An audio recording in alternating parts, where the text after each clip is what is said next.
আমি বৈশাখে মেঘে ঢাকা আকাশের রৌদ্র, আমি বাংলাদেশ বাংলাদেশের মানচিত্র, আমি ঝর্ণার পবিত্র জল, নদী সমুদ্র, আমি বাংলাদেশ বাংলাদেশের মানচিত্র, আমি জেগে থাকা যুবকের স্বপ্ন, বেড়ে ওঠা কিশোরীর চঞ্চল মন, আমি বসন্তে ফুল ফোটা যুবতীর যৌবন, আমি সাগরের গর্জন কালবৈশাখী ঝড়, আমি আষাঢ়ের বৃষ্টি শরতের সৌন্দর্য জল,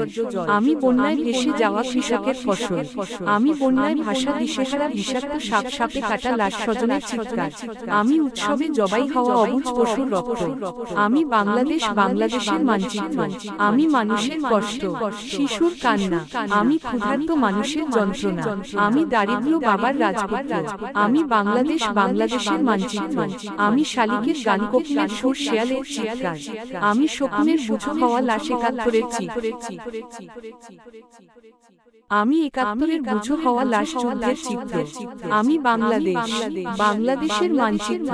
আমি আস্তিক ও নাস্তিকের মতবাদ, আমি সাম্প্রদায়িক সংঘাত, আমি রাজপথে জ্বরে পড়া লাল রক্ত, আমি বাংলাদেশ বাংলাদেশের মানচিত্র, আমি ঘটে যাওয়া অন্যায় অন্যায়ের প্রতিবাদ, আমি হামলা আমি মামলা, আমি দেরি গতি বিচারের কার্য, আমি আগুনে কৃষানির কোলা, গৃহিণী আগুন জ্বলা চুলা, তরুণীরা আচারের স্বাদ, গুন গুন গান, আমি বাউল গানের ভক্ত, আমি বাংলাদেশ বাংলাদেশের মানচিত্র, আমি প্রথম প্রেমের টান, ফুলে থাকা ভ্রমরের মধুচোরা গান, আমি নববধূর রূপে ডাকা মুখ,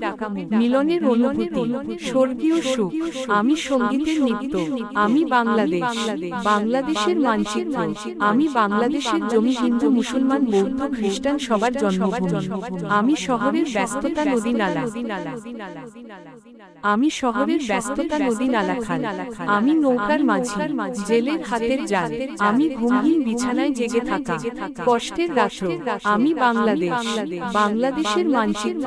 আমি কবি নজরুল রবীন্দ্রনাথ সাইফুল সারঙের ফুল ফুটা কবিতা, জীবনানন্দ দাশ, আমি কবি রুদ্র, আমি বাংলাদেশ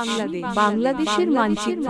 আমি তসলিমা নাসরিনের নির্বাসিত ভিন্ন জীবন, প্রেম ভালোবাসা বিচ্ছেদ নির্যাতন, আমি কবি রুদ্র, আমি বাংলাদেশ